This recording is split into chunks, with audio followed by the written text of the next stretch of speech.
Hello and welcome. You're watching News 9 Live. Our top story at this hour, which is of course a developing story as well. The Ethics Committee's report recommending the expulsion of TMC MP Mahua Moitra in a cash for query case is expected to be presented in the Lok Sabha. Mahua has already reached Parliament and remains defiant as ever. हमारे बंगाली में एक poem है काजी नजरुल का অসত্যের কাছে কভু নত নাহি করো শির ভয় कापे कापुरुष लौड़े जाए वीर सो जब नाश मनुष्य पर छाता है पहले विवेक मर जाता है तो ये जो इन लोग वस्त्रहरण शुरू किए ना अब महाभारत का रन देखिएगा. Mahua there actually quoting Qazi Nazrul Islam. Despite being listed on the agenda for 4th December, it was not tabled. Opposition members are demanding a thorough discussion on the recommendations before a decision on Moitra's expulsion. The government says it is up to the Speaker to decide on the report. Meanwhile, the BJP has issued a 3-line whip telling all its Lok Sabha MPs to be present in the House, stressing the importance of key legislative talks and backing the government's stance. कौन बोलेगा नहीं बोलेगा ये सब तो speaker साहब तय करते हैं ना, रूल यही कहता है. तो स्पीकर साहब क्या करेंगे वो अभी से एंटीसिपेट कोई कर लिया तो हम उसके बारे में क्या प्रतिक्रिया देंगे. मैंने यही कहा ना, संविधान इसमें बहुत ही क्लियर है. उस लोकसभा में क्या चलेगा क्या नहीं चलेगा, इवन पार्टी यदि नाम देगी मेरा बोलने के लिए और स्पीकर साहब की सहमति नहीं होगी तो मैं नहीं बोल पाऊंगा. स्पीकर साहब को हमने इतना अधिकार दिया, इसी कारण से ये संविधान चल पा रहा है, लोकसभा चल पा रही है. तो पहले होने दीजिए ना, इसके बाद सब चीजों का जवाब दूंगा मैं. इसका क्या नतीजा हुआ है ये भी मैं रिपोर्ट पेश होने के बाद ही बता पाऊंगा. आगे की कार्रवाई स्पीकर साहब तय करेंगे कि वैसे रूल्स जो इसमें स्पष्ट है कि जो रूल्स 316 है उसमें आधे घंटे की चर्चा का भी उसमें उल्लेख है, सारी चीजें उल्लेख है. पहले रिपोर्ट तो ले होने दो, उसके बाद हाउस में क्या कार्रवाई तय स्पीकर साहब करते हैं. कोई प्रपोजल लिया जाएगा लोकसभा में. देखिए ये मैंने कहा ना, सब स्पीकर साहब तय करते हैं. स्पीकर साहब के सामने जब ये रिपोर्ट वो अनाउंस करेंगे, और आज शायद विनोद सोनकर जी के नाम से ही लगी हुई है जहां तक बिजनेस में मैंने देखा है, तो वो पेश करेंगे और जैसे पटल पे पेश हो जाएगी उसके बाद उस रिपोर्ट में क्या है, कितने पेज की है, क्या लिखा हुआ है, क्या रिकमेंडेशन है, उसका सदस्यगण अध्ययन करेंगे. उसके बाद चर्चा का कोई टाइम तय होगा, वो स्पीकर साहब ही तय करेंगे. देखिए सदन में इस तरीके की नजीर ना तैयार हो, ये हम चाहते हैं. ये बड़ा गलत संदेश जा रहे हैं देश में कि इतने हर चीज में ये आज की सरकार इतनी प्रतिहिंसा, जिसको हम कहते हैं कि इतने बदला लेने की राजनीति क्यों करते हैं पता नहीं. हमारे प्रधानमंत्री मोदी जी बड़ी अच्छी अच्छी बात तो करते हैं, लेकिन कथनी और करनी में इतना फर्क क्यों पड़ते हैं मुझे पता नहीं. एक महिला सांसद, जब महिला की रिजर्वेशन देने के लिए रात भर चर्चा होते हैं, सदन की बाहर कितने सारे इवेंट बनाए जाते हैं, प्रचार में महिला महिला महिला. मोदी जी की ये महिला भजन हम तो सुनते हैं, और वो एक महिला सांसद के खिलाफ इस तरीके की बदला लेने की क्यों चाहते हैं, ये मुझे बड़ा ताजुब लग रहे हैं. सर आज कमेटी की रिपोर्ट पेश करेंगे पार्लियामेंट में. जी आज कमेटी की रिपोर्ट पेश होगी. सभी पक्षों को सुन लिया गया है. The winter session of Parliament, ongoing since Monday, will continue until the 22nd of December. सदन नहीं चलाना चाहते, आप सदन नहीं चलाना चाहते, प्रश्नकाल नहीं चलाना चाहते. Leader of the Mizoram People's Movement, Lal Duhoma, has taken oath as the new Chief Minister of Mizoram. The oath was administered by Governor Hari Babu Kambampati at the Raj Bhavan in Aizawl. The Mizoram People's Movement had dethroned the Mizo National Front with a decisive win of 27 seats in the 40-member assembly in the recent polls. For the first time ever, 3 women have been elected to the House. The victories of Lalrin Pui and Beryl Venhi Sanghi of the Mizoram People's Movement and Proa Chakma of the MNF marks the best strike rate ever for women candidates in Mizoram polls.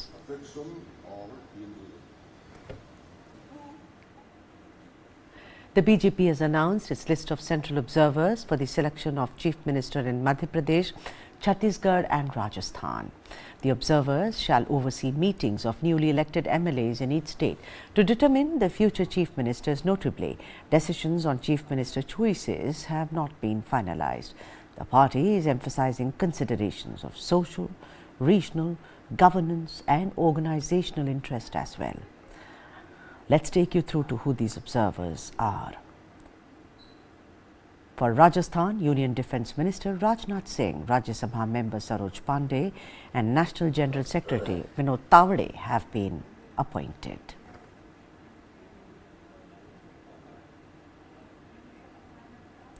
Next up, for Madhya Pradesh, Haryana Chief Minister Manohar Lal Khattar, National President for OBC Morcha Dr. K. Lakshman and BJP National Secretary Asha Lakra have been appointed. For the state of Chhattisgarh, Union Minister for Tribal Affairs Arjun Munda, Union Minister Sarvananda Sonowal and BJP National General Secretary Dushyant Kumar Gautam have been appointed.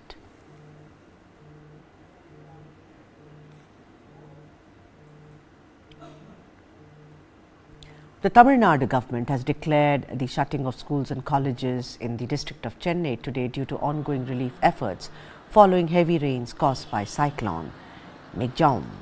Meanwhile, the Telugu Desam chief Nara Chandrababu Naidu shall visit cyclone Mizoram affected areas for 2 days from today to extend support to farmers. Chennai faces major flood-like situations as stated by Union Home Minister Amit Shah. Chief Secretary Shivdas Meena reported that 9,000 officials from other districts are also engaged in relief work, addressing water stagnation at 343 locations and are distributing food packets in all the areas which have been impacted by the flood. Meena also noted significant improvements and assured 100% power supply by the evening of tomorrow. Bus and train services are of course gradually resuming, with train services from Chennai Central, Chennai Egmore back in operation. Prime Minister Narendra Modi directed the release of SDRF funds and approved a 561.21 crore urban flood mitigation project for Chennai.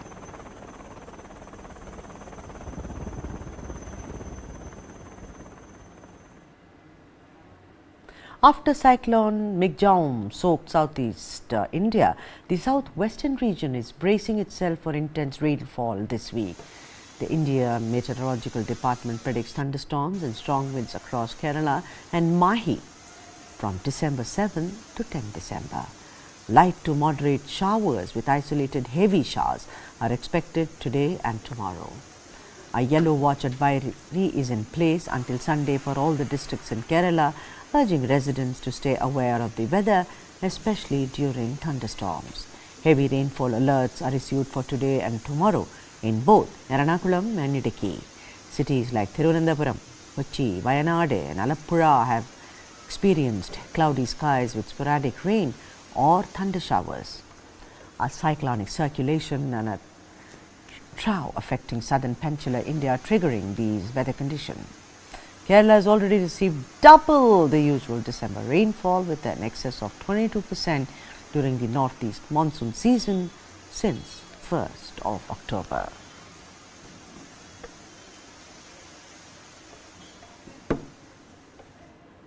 Former Chief Minister of Telangana K. Chandrasekhar Rao, also known as KCR, leader of the Bharat Rashtra Samiti, was hospitalized due to a reported leg injury which he sustained in an accidental fall at his farmhouse in Yeravalli. The former Chief Minister was taken to Yashoda Hospital at midnight and medical tests are anticipated after a 10-hour observation period. Prime Minister Modi took to platform X to wish KCR a speedy recovery.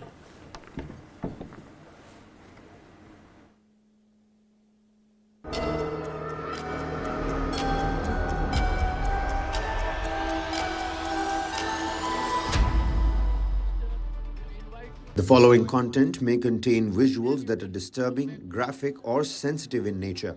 Viewer discretion is advised. This material is intended for mature audiences and may not be suitable for all viewers. Please exercise caution while watching, and if you find such content distressing, we recommend discontinuing viewing. This disclaimer is provided to ensure awareness and to prioritize viewer well-being. The war between Israel and Hamas has now entered its 63rd day. Let's get you the latest update from the war zone. The gap between Israel's intent to protect civilians and reality on the ground. According to Blinken, Israel continues heavy bombardment of the Gaza Strip. Israeli Defense Forces carry out raids across the West Bank. IDF says it killed 2 senior officials in Hamas's intelligence division this week. Biden speaks to Benjamin Netanyahu over a call, stresses the requirement of more aid to Gaza. Israel-Hamas not close to another deal or new humanitarian pause, according to the White House. Israel's attacks on the Palestinian-run Gaza Strip amounts to genocide, according to Iranian President Ibrahim Raisi. Benjamin Netanyahu warns Hezbollah against escalating fighting.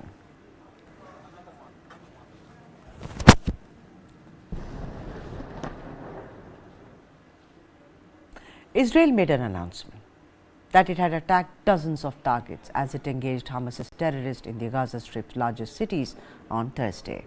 Multiple explosions were heard in the Gaza Strip from southern Israel and smoke billowed from the ruins of buildings in the Palestinian enclave.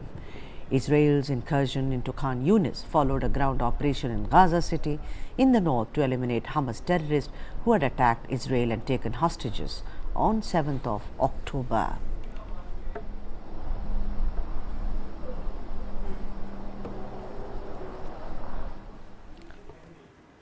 The Israeli army on Thursday released footage it claimed showed operations against Hamas terrorists in the Gaza Strip. The videos include Israeli soldiers on the ground and aerial footage of explosions. On Thursday, Israel said that it had killed a number of gunmen in the southern Gaza's largest city, Khan Yunis, including 2 terrorists who emerged firing from a tunnel a day after Israeli troops entered the heart of the city. Gaza's health officials said an Israeli airstrike had killed 4 people in a house in Nuseirat refugee camp in central Gaza Strip overnight, and another strike killed 2 people in Khan Yunis on the morning of Thursday.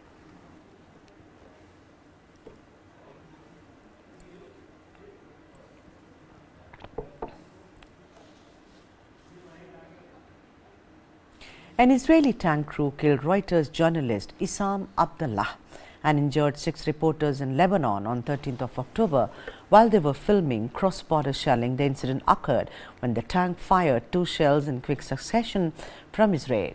The journalists, including those from Reuters, Agency France Presse and Al Jazeera, were covering the Israeli military's response to attacks by Lebanese Hezbollah militants following the 7th October attack on Israel by Hamas. Take a look.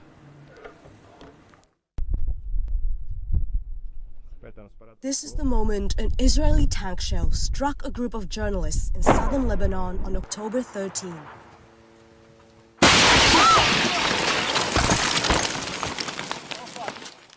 The strikes killed Reuters journalist Issam Abdallah and wounded 6 other reporters.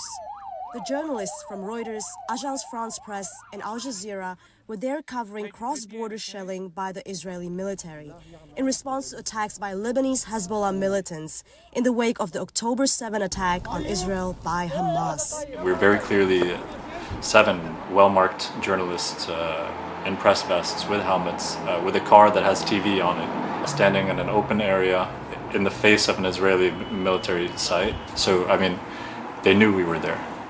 A Reuters investigation has found an Israeli tank crew killed Issam Abdallah and wounded the other reporters by firing 2 shells in quick succession from inside Israel. We gathered evidence from the scene. There appears to be a crater on the floor. We also examined hours of video footage from 8 media outlets who were in the area at the time and reviewed hundreds of photos, including high-resolution satellite images. Independent Research Institute, the Netherlands Organization for Applied Scientific Research, TNO, analyzed the material for Reuters at its laboratories in The Hague. TNO's key findings? A large piece of metal from the scene was the tail fin of a 120mm tank round made by an Israeli weapons manufacturer and fired from a smoothbore tank gun positioned just across the border. It's just behind the UN blue line.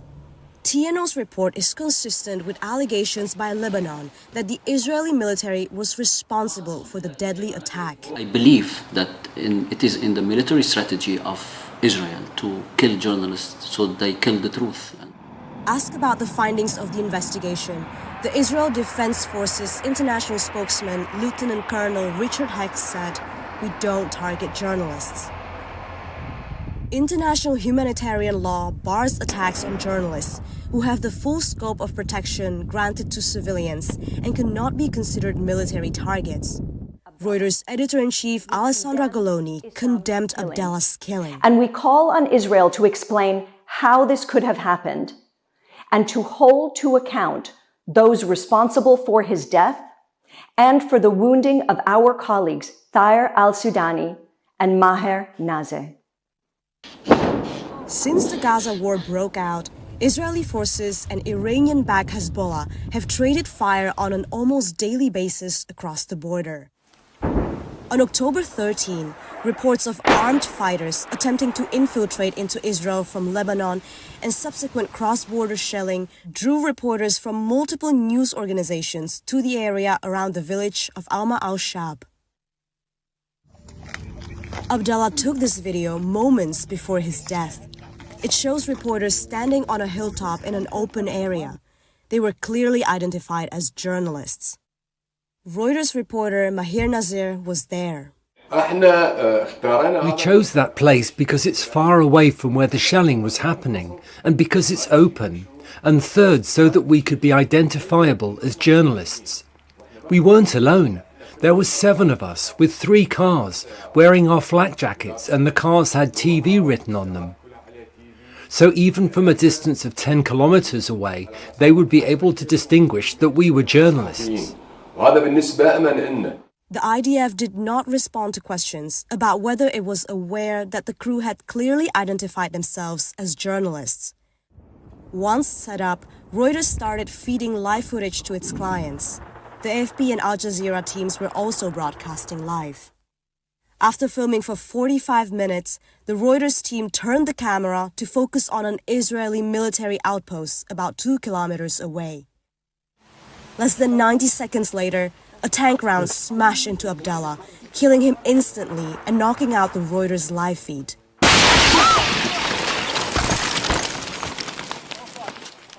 37 seconds later, a second round smashed into Al Jazeera's car, setting it ablaze. You can see the direction in which the wall has caved in.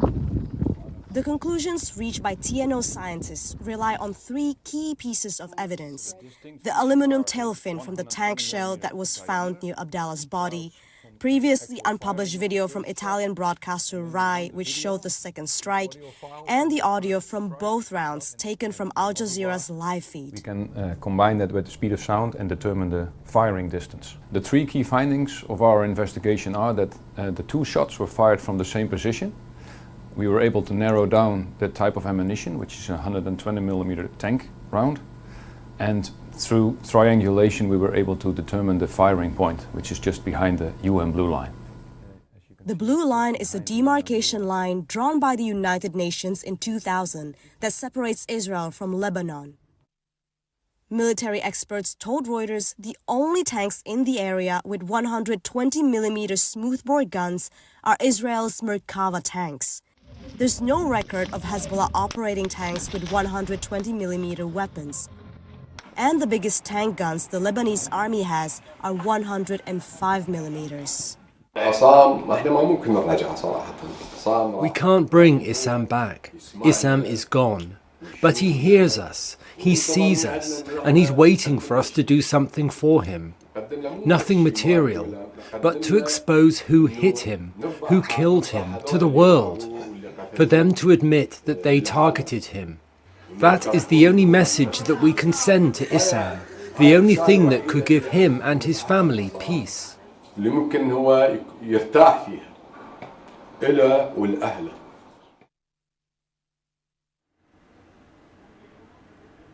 Israel's closest ally, the United States, has expressed concern over the situation in Gaza.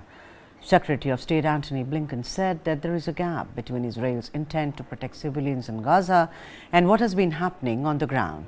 He made these remarks at a news conference in Washington after a meeting with UK's Foreign Secretary David Cameron. Blinken said it remains imperative that Israel puts a premium on civilian protection. However, he also added, there does remain a gap between exactly what I said when I was there, the intent to protect civilians, and the actual results that we are seeing on the ground.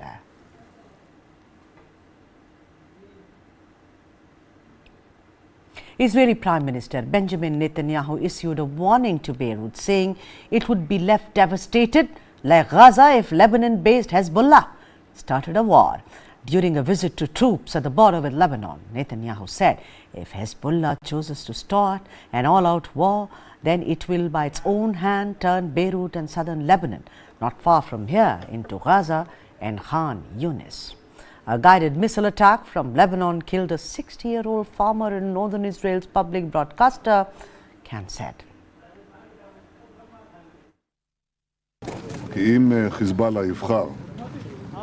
If Hezbollah chooses to start an all-out war, then it will by its own hand turn Beirut and southern Lebanon, not far from here, into Gaza and Khan Yunis. Israeli government spokesperson Elon Levy said that he was not aware of investigators' findings that Israeli tank fire had killed Reuters journalist Issam Abdallah and wounded 6 others in Lebanon. He denied Israeli forces targeting civilians. We do not target civilians, Levy said in a televised briefing, adding, we have been doing everything possible to get civilians out of harm's way. The Israeli government spokesperson was responding to a question about Reuters' report on the killing of Reuters journalists by Israeli tank. I'm not familiar with these specific reports, but of course the guiding principle of Israel's campaign against Hamas is that we uphold the principles of international law regarding proportionality, necessity, distinction. We target Hamas, we do not target civilians, and we've been doing everything possible to get civilians out of harm's way while we go after the terror monsters who perpetrated the October 7th massacre. On Thursday, people in Gaza were seen digging through rubble and searching for bodies following Israeli strikes on the Rafah refugee camp in the southern part of the Gaza Strip. Gazans were searching under smashed concrete in order to find those still missing from the strikes early on Thursday morning. Israeli troops were engaged in battles with Hamas in the largest city in southern Gaza, while thousands of displaced civilians sought shelter near Egypt and in a desolate seaside area of the enclave.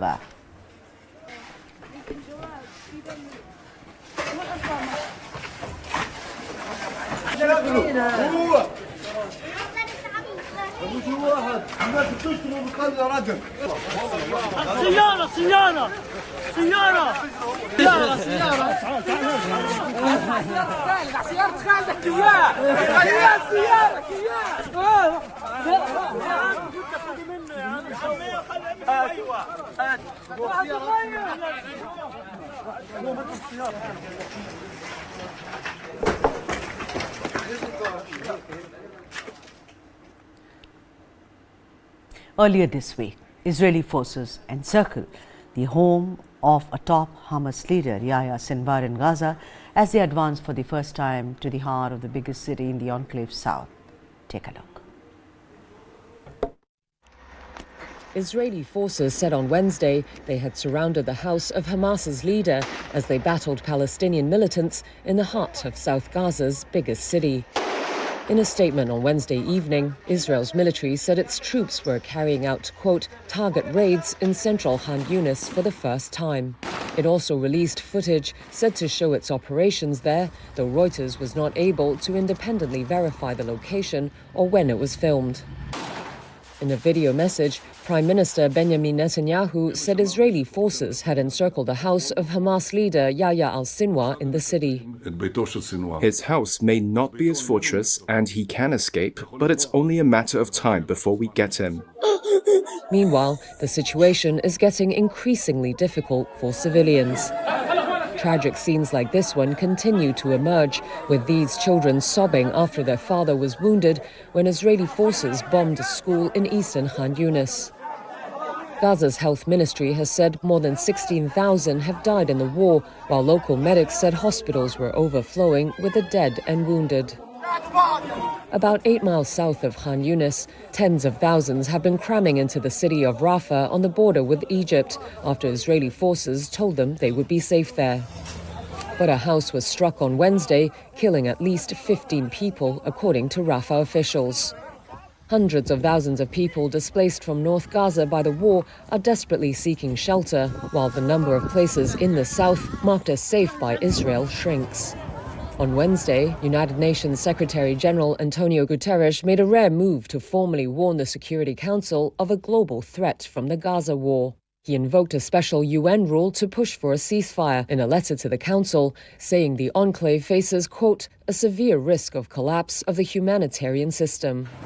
The United Arab Emirates drafted a resolution to the Council demanding an immediate humanitarian ceasefire with a vote sought on Friday.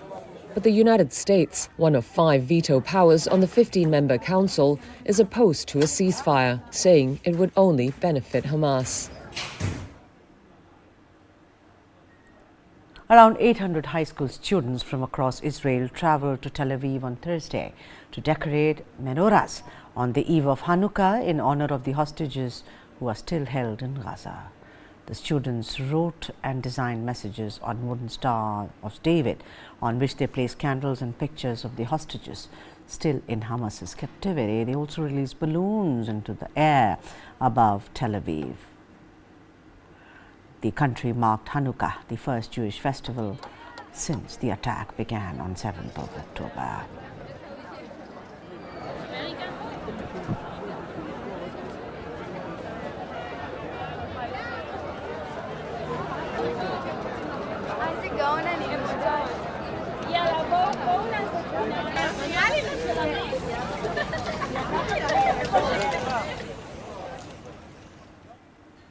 Jordan authorities dropped 2 tons of medical aid over Gaza on Wednesday as medical supplies were running out amid Israel's continuous bombardment of the Strip. Only a fraction of Gaza's hospitals remain operational due to Israeli bombing and lack of fuel. Those hospitals, which are functional, are increasingly seeing new waves of wounded.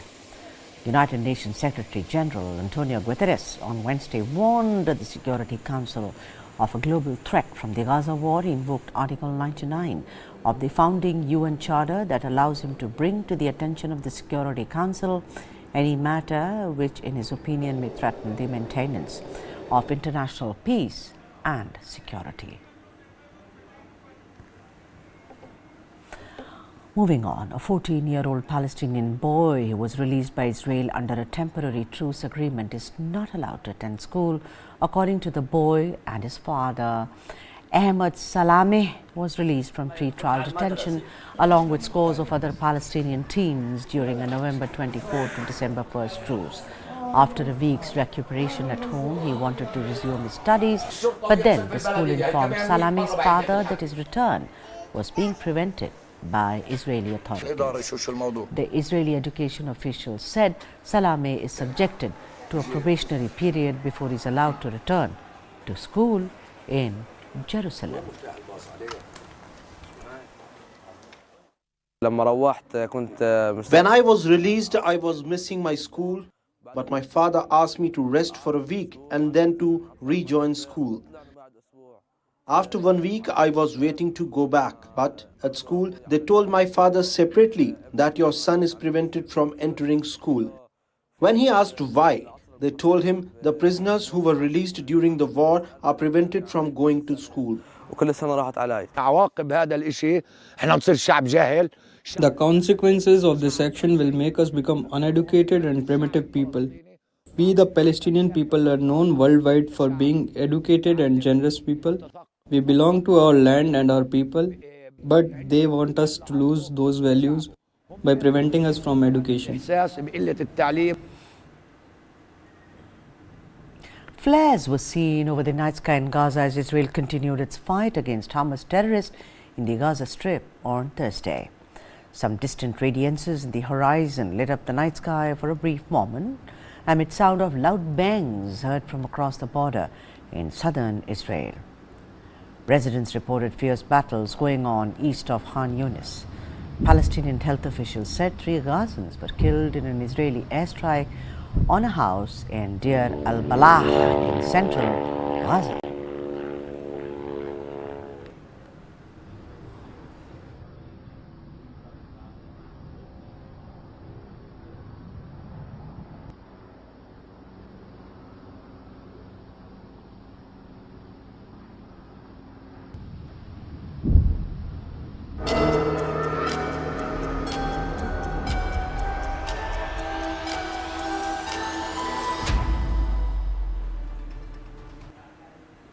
And we return to the big developing story this hour.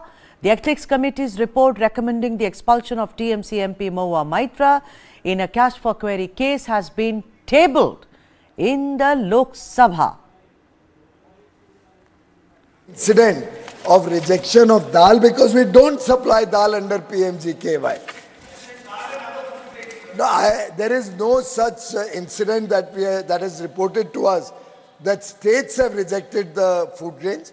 In fact, most states, they are themselves procuring the food grains.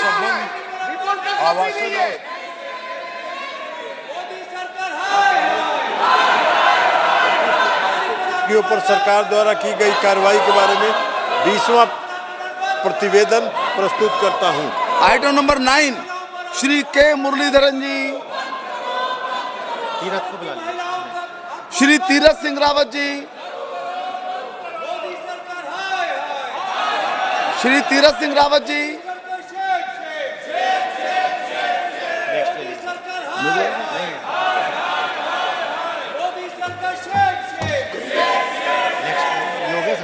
नहीं हुआ। Item number 10 Shri Arjun Ram Meghwal ji. Sabhapati Mode, with your permission, I rise to announce the government business during the week commencing Monday, the 11th of December 2023 will consist of consideration of any item of the government business carried over. Today's order paper, it contains the discussion and voting of the first batch of supplementary demands for grants for the year 2023-24 and introduction, consideration, passing of the appropriation number 3 bill 2023. Item number 9, Shri K. Muralidharan ji.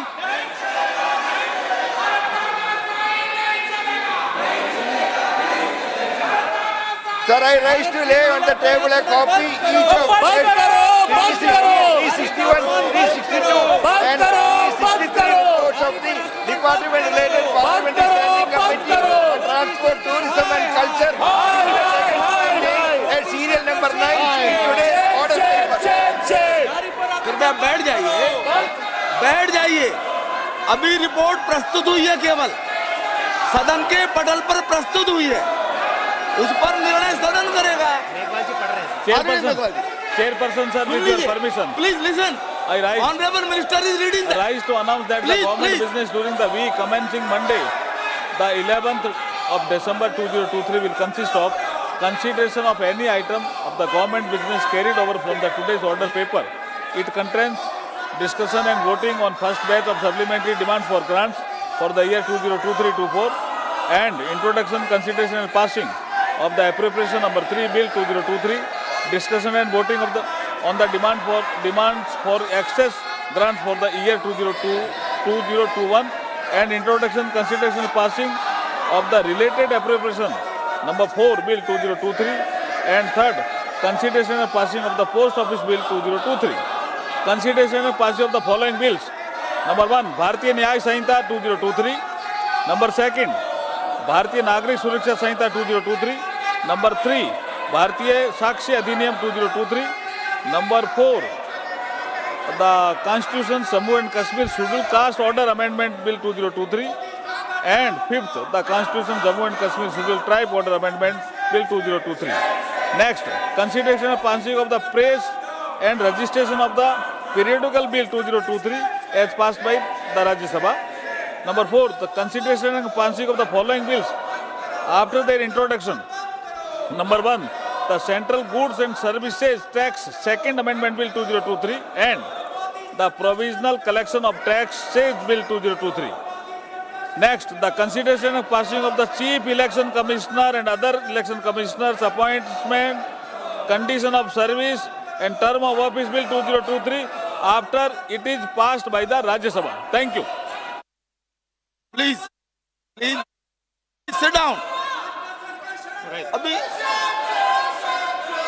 सभा की कार्यवाही 2 बजे तक के लिए स्थगित की जाती है. धन्यवाद अध्यक्ष महोदय. आपके अनुमति से मैं आचार समिति का पहला प्रतिवेदन. Opposition TMC members staged noisy protest demanding a full discussion on the report. Shri Rajiv Ranjan Singh ji.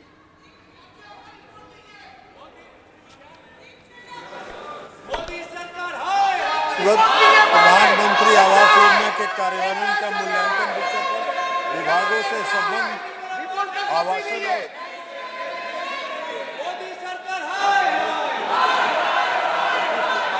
के ऊपर सरकार द्वारा की गई कार्रवाई के बारे में 20वां प्रतिवेदन प्रस्तुत करता हूं.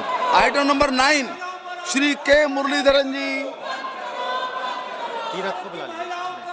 Shri Tirath Singh Rawat ji. Shri Tirath Singh Rawat ji.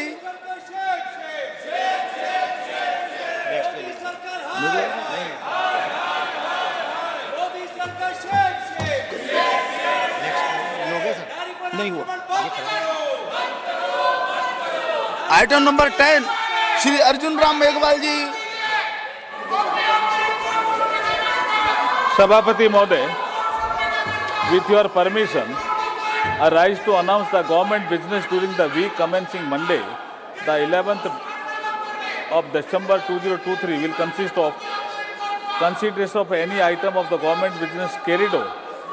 Today's order paper it contains the discussion and voting. The House was thereafter adjourned till 2 p.m. Mahua Moitra has, of course, vehemently denied the charges that she took any kind of a bribe from the industrialist Hiran Nani to ask questions on Gautam Adani in the House. The opposition has called the report nothing but a witch hunt.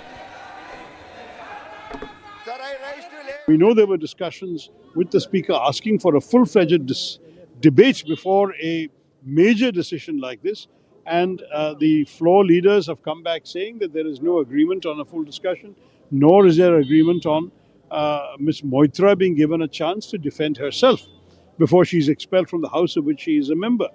All of this suggests to us a political vendetta and not a judicially sustainable process. It's most unfortunate that Parliament is being reduced to such a performance of political vendetta. Truly disappointing. And when we talk about other international stories, Hunter Biden faces 9 tax charges in California, escalating a special counsel investigation into the president's son amid the approaching 2024 elections. These new charges supplement existing federal firearms charges in Delaware related to a 2018 gun law violation. Previously anticipated to plead guilty to misdemeanor tax charges for unpaid taxes on $4 million in personal income from 2017 to 2018, Hunter Biden's defense signals a fight against the latest charges. The plea deal collapsed in July, criticized by Republicans as a sweetheart deal amid comprehensive scrutiny of Hunter Biden's business dealings and the Justice Department's case handling.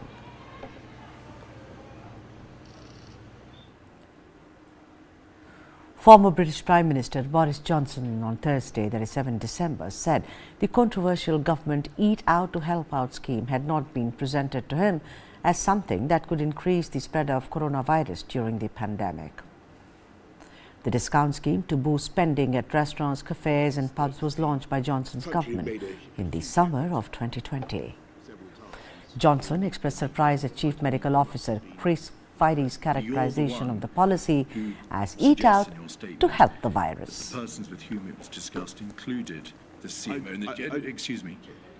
At the time that the Eat Out to Help Out policy was being aired with me for the first time, it did not seem, it was not presented to me as an acceleration, simply something to make sense of the freedoms that we were already giving. And it was not, I must emphasize, it was not at the time presented to me as something that would add to the budget of risk. Russian President Vladimir Putin said on Thursday that Russia is ready to cooperate with China in any area, including military technology. Putin, who has developed close ties with Chinese President Xi Jinping, while speaking at an investment conference, said что будем работать и с Китайской Народной Республикой. У нас очень добрые, доверительные отношения и с председателем Си Цзиньпинем, и на правительственном уровне, и на уровне бизнес-кругов. У меня никаких сомнений нет, что нас никто не сможет ни остановить, ни затормозить нашего развития. Italy has officially informed China that it is leaving the Belt and Road Initiative, that is BRI, dismissing fears the decision could sour relations and damage the Italian economy. Without singling out Italy, China's foreign ministry reacted by emphasizing the enormous appeal and global influence of the BRI, while firmly opposing efforts to, and I quote, smear and undermine BRI. Italy has officially told China it is leaving the Belt and Road Initiative. That's according to government sources on Wednesday. Italy became the first and so far the only major Western nation to join the trade and investment program, ignoring warnings from the United States that it might allow China to take control of sensitive and vital infrastructure. However, Italian Prime Minister Giorgia Meloni said when she took office last year that she wanted to withdraw from the deal. She said it had brought no significant gains to Italy. The 2019 accord expires in March 2024. An Italian government source said Rome would not be renewing the pact. China's Foreign Ministry's spokesperson Wang Wenbin told reporters on Thursday that the Belt and Road has enormous appeal and global influence, without singling out Italy for criticism. China firmly opposes smearing and undermining cooperation in developing the Belt and Road Initiative and opposes confrontation and creating division among the camps. More than 100 countries have signed agreements with China to cooperate on Belt and Road Initiative since it was launched in 2013. Foreign Ministry spokesperson Wang Wenbin stated that China firmly opposes efforts to smear and undermine BRI cooperation, emphasizing opposition to confrontation and division among participating countries.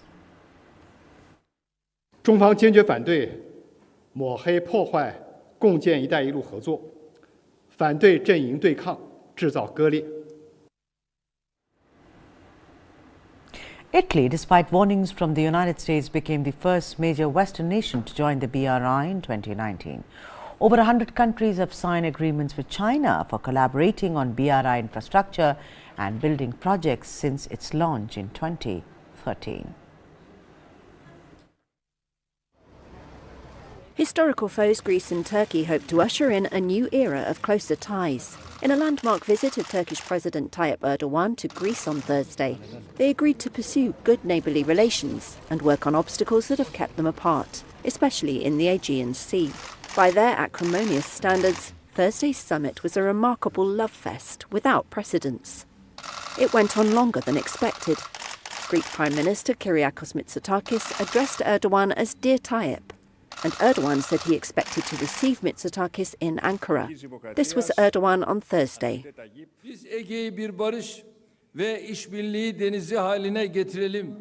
We want to turn the Aegean into a sea of peace and cooperation. As Turkey-Greece, we want to set an example to the whole world with the mutual steps we will take. I'm saying this openly. There is no problem between us that cannot be solved. It was a far cry from his last visit in 2017, when both sides reeled off a litany of grievances stretching back to the crumbling days of the Ottoman Empire over a century ago. Chile relations thawed markedly after Greece swiftly dispatched aid in the wake of a devastating earthquake in Turkey in February. The two neighbours, who went to the brink of war in the 1990s, have long been at odds over issues including where their continental shelves start and end, energy resources, flights over the Aegean Sea, and the ethnically partitioned island of Cyprus. A powerful explosion at an explosive store wreaked havoc in an industrial zone on Seychelles' main island Mahé, causing extensive damage and prompting President Wavel Ramkalawan to declare a state of emergency on Thursday. The blast, compounded by heavy rains and flooding, resulted in widespread destruction, with streets covered in mud, debris and uprooted trees.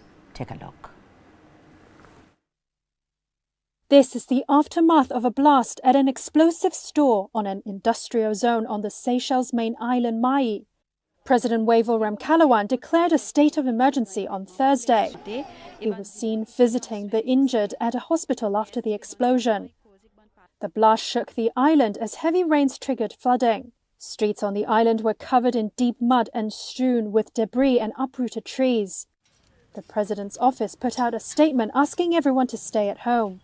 All schools will be closed and only workers in the essential services and persons travelling will be allowed free movement, the statement added. The government's official Visit Seychelles account on X said the international airport and ferries between its islands remained operational for tourists.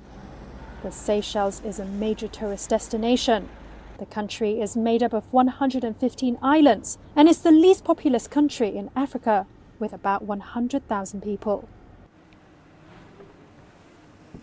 And in other international developments, Brazilian President Luiz Inácio Lula da Silva expressed growing concern over tensions between neighbors Guyana and Venezuela regarding the disputed Essequibo area. Speaking at the Mercosur summit, President Lula advocated for the involvement of multilateral bodies such as OCLAC and NASUR to contribute to a peaceful resolution, emphasizing his commitment to avoiding conflict in South America.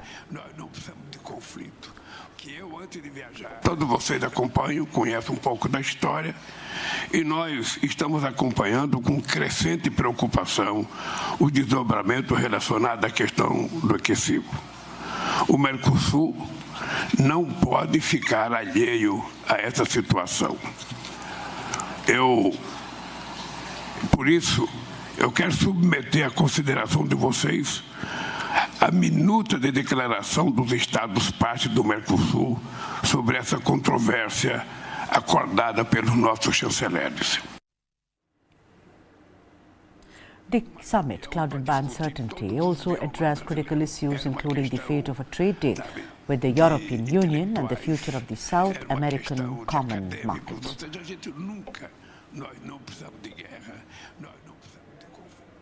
Thousands of protesters in Peru's Lima took to the streets demanding the resignation of President Dina Boluarte. Residents protesting on the first anniversary of resuming power following the ousting and detention of former President Pedro Castillo. Demonstrators expressed discontent, accusing Boluarte of corruption and attributing over 60 protest-related deaths on her government. With Boluarte's approval ratings at an all-time low, organizers have called for additional marches on both Friday and Saturday. Notably, the protesters are also advocating for the return of ousted President Pedro Castillo, marking a pivotal moment in Peru's political landscape. Listen in. A day as such today, December 7th, a dictatorship rose on Congress where they kidnapped our president, Pedro Castillo Terrones. No matter what, Pedro Castillo Terrones is still our democratically elected president for 5 years. On the other hand, the White House reiterated the United States' unwavering support for Guyana's sovereignty amid growing border tensions between Guyana and Venezuela. The White House National Security spokesperson John Kirby said that the U.S. would conduct flight operations within Guyana. Listen in. We obviously support the peaceful resolution of the border dispute between Venezuela and Guyana, and we absolutely stand by our unwavering support for Guyana's sovereignty. The 1899 arbitral award that determined the land boundary between those two countries should be respected unless or until the parties themselves reach a new agreement or a competent legal body decides otherwise, and that hadn't happened. So we're going to urge Venezuela and Guyana to continue to seek a peaceful resolution of this dispute, including by the International Court of Justice. Moving on. The X-37B orbital test vehicle is pictured shortly after landing at NASA's Kennedy Space Center in Florida, U.S. on 12th of November 2022.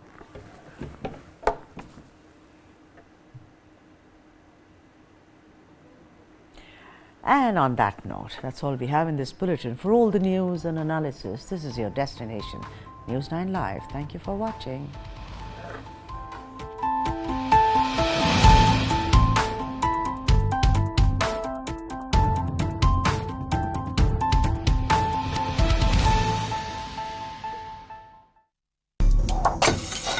China won't let us rest easy on our borders, but they will keep flooding our markets. What does Xi Jinping really want? I think he wants the Indian market, no doubt about it. It's really a matter of showing their dominance. India's great Chinese conundrum. Nobody can contain it. Not the United States, not China, not anybody else. Frenemies.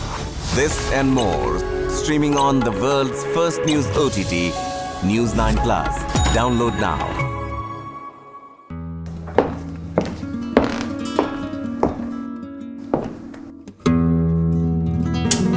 Hello everyone, Namaskar. I'm music composer Ricky Cage. 3-time Grammy Award winner.